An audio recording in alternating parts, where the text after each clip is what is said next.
What was the craziest thing you've witnessed happen at a party? I was at this party at this super fancy house near the ocean. I'd been expecting to be going to a typical dusty floored summer house. But this was a straight up waterfront fucking mansion. It was unreal. It's not the hugest party, but maybe 20 or so college buddies. We are getting banged up. Girls dancing on tables and party games here and there. Oceanfront bong hits. Some guys went down to the basement when we found out there was a pool table. Fucking pool table. So we are shooting pool now, and pretty fucked up. I took a particularly terrible shot and went to sit down. I fell off the chair and put my elbow through the basement wall. We panicked. I mean, this house was fucking fancy, and my stupid ass put a decent sized hole right next to the leather home theater seats. One guy pauses, goes out to the garage and pokes around, comes back with supplies, tells us to keep the chick hosting the party occupied. Fucking spattered the wall, sanded it, repainted the section so it wasn't so noticeable, all while totally shit-faced. I don't know how he ever pulled it off. Total bro. As far as I know, the girl never found out. Edit. My memory is shaky, but for the people calling BS on the joint compound not drying, I think we did the paint the next morning. Everyone crashed at the house. A huge, bald, Mr.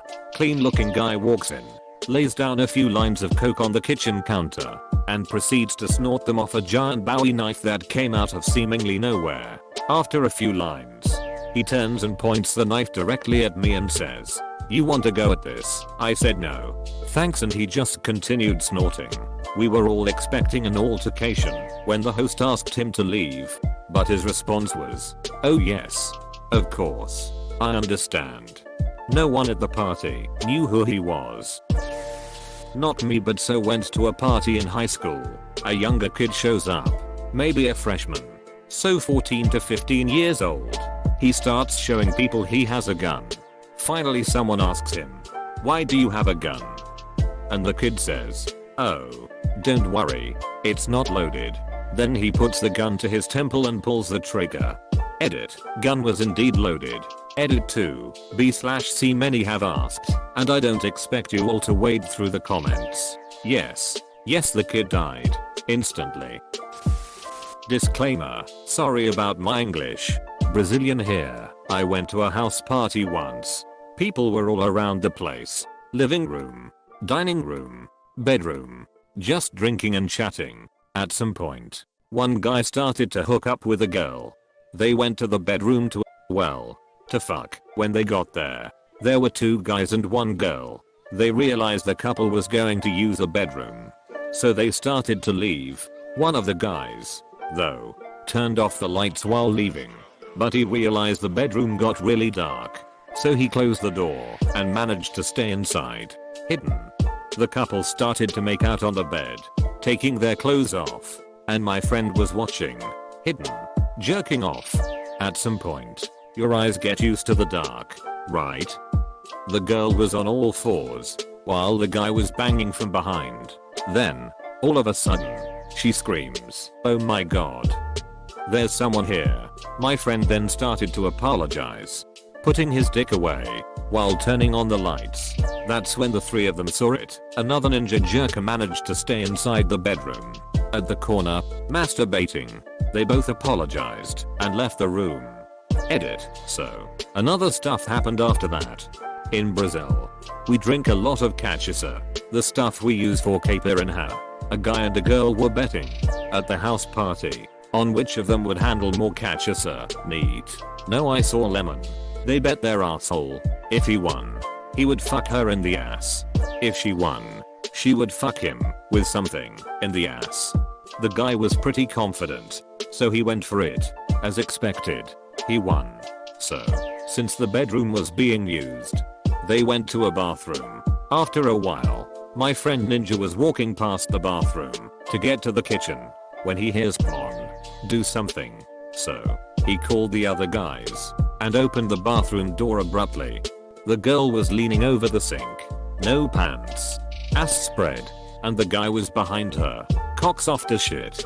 Another guy jokingly volunteered to fuck her. She kicked the first one out, and the guy fucked her.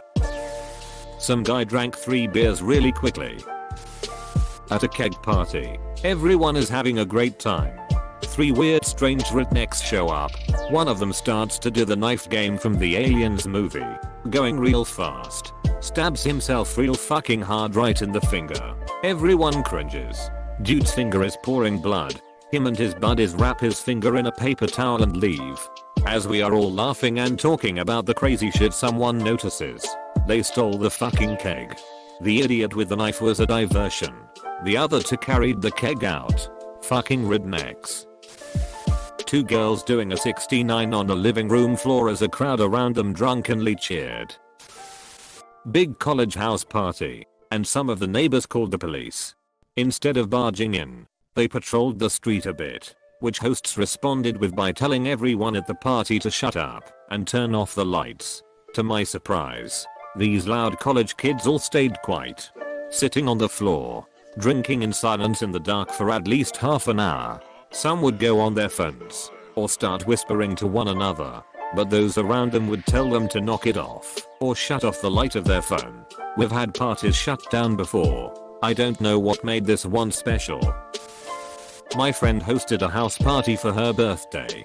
Heavy drinking by most guests followed, including her father, who is a real scary looking guy. He's tall, missing teeth, covered in tats, has a limp. Now I think about it, he kinda looks like a pirate or something. Anyway, it's like 2 AM or so when a bunch of us including her dad are sitting around a table drunkenly talking smack at one another and having a good old laugh. When one of my other mates takes a stab back at her dad, I think it was something about his hair. While laughing it off, her dad reaches down underneath the table for something before standing up. Next thing I know, he is holding his prosthetic leg like a baseball bat. I still recall thinking in the split second that's why he has a limp, before fucking smashing it repeatedly on the table in front of us, while threatening to kill my friend if he says another word. Now, if anyone here knows what a prosthetic leg feels like, they know that these things are not light. They are designed to weigh a similar amount to a real leg. And he was missing his whole leg, holding it by the ankle. He went fucking apeshit with this leg for a solid 30 seconds, smashing everything made of glass on the table, while everyone was literally too scared to move. Then, for a reason unbeknownst to all but himself, he stopped mid-swing, sat back down at the glass-covered table, reattached his death club to his hip, and calmly takes a swig from his beer, which he somehow managed to avoid smashing. To say everyone was shocked would be an understatement. Every single person at the table, except her dad, was fucking paralyzed. The next 2 minutes was spent staring wide-eyed straight down at the table for fear of making eye contact and setting him off again.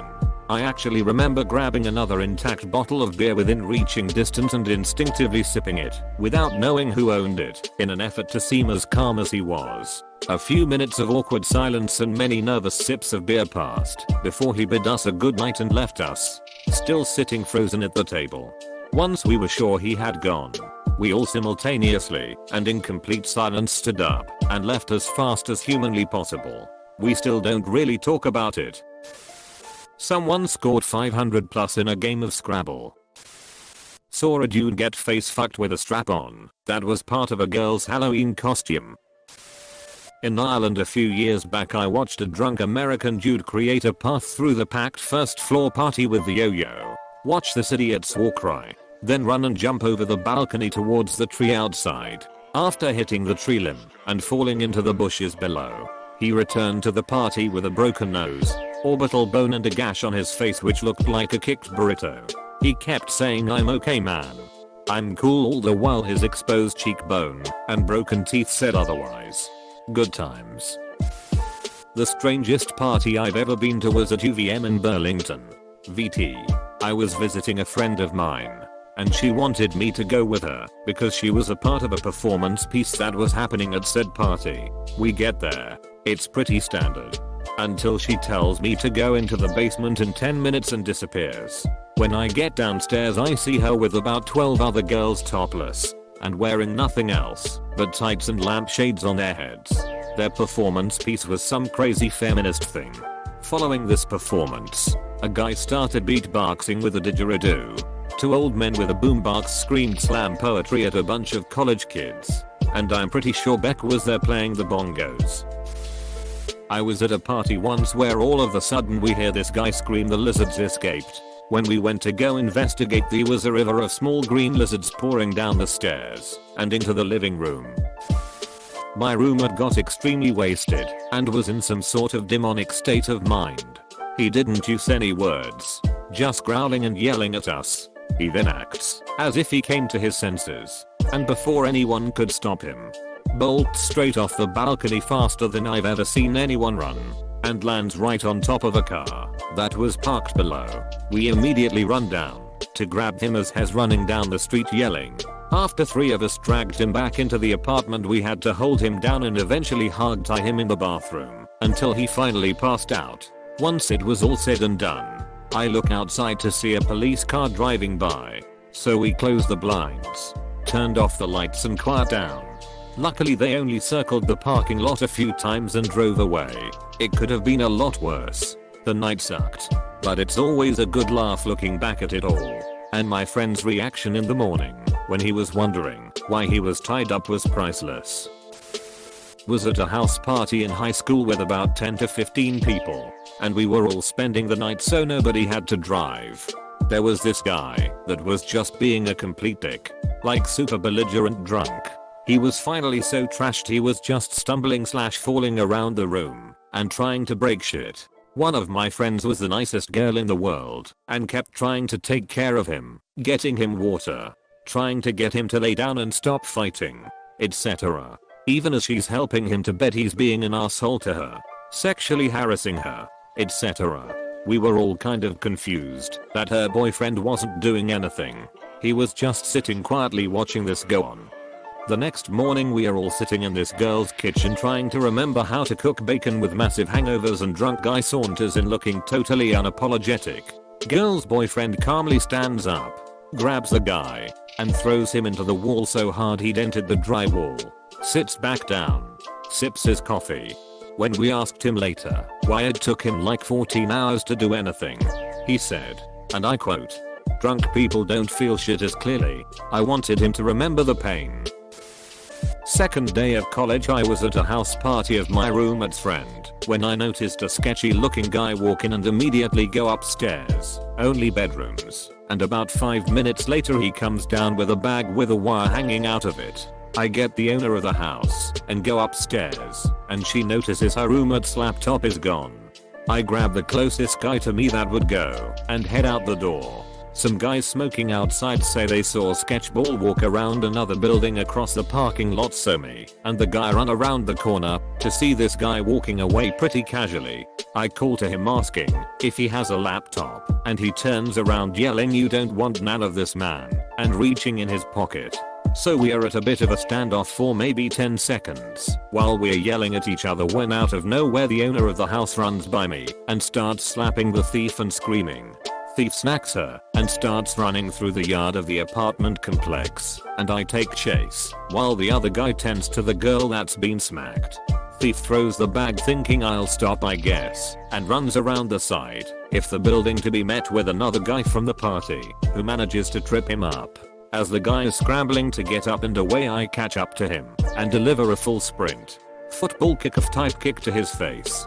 Looking back, I wish I would just tackled the guy or something, but at the time I was sure he had a knife or gun and wanted him incapacitated. We didn't call the police as I didn't want to be charged for assault or something, but I doubt that guy kept stealing after that. TL. Doctor, guy stole a laptop from a party. Fractured my pinky toe on his face.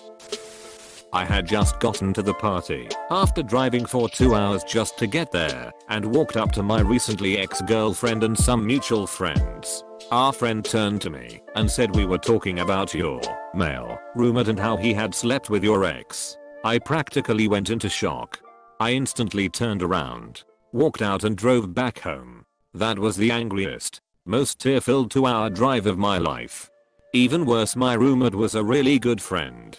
Up to that point, anyway. There was a turkey in the fridge of the girl's house we were partying at. It was her parents' turkey. This was in high school, for Sunday dinner that weekend. Someone found the turkey, passed the turkey around. The turkey ended up getting thrown down the stairs. The turkey ended up in the toilet. The turkey was drunk. And most unfortunately the turkey ended back up in the fridge and was eaten on Sunday.